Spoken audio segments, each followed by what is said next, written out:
अस्सलाम वालेकुम everyone, I hope you all are fine. आज की वीडियो में हम in less than no time का यूज़ सेंटेंसेस में करेंगे, but before that I request you all to subscribe the channel. Let's move to the topic.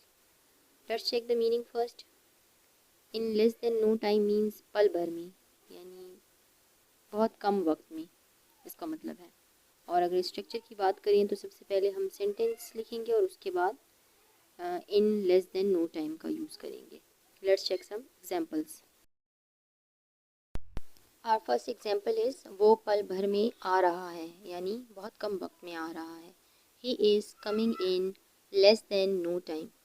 He is coming in less than no time. मैंने अपना काम पल भर में मुकम्मल कर लिया है, यानी बहुत थोड़े वक्त में, बहुत जल्द मुकम्मल कर लिया है। I completed my work in less than no time. I completed my work in less than no time. वो पल भर में बग़ैर कुछ किए मशहूर हो गया।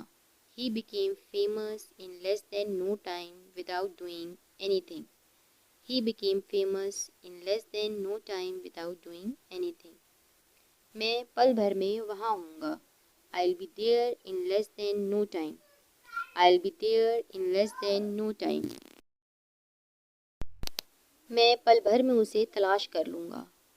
I will search him in less than no time. I will search him in less than no time. I hope you like the video. For more videos, subscribe the channel and do hit the like button. Thanks for watching.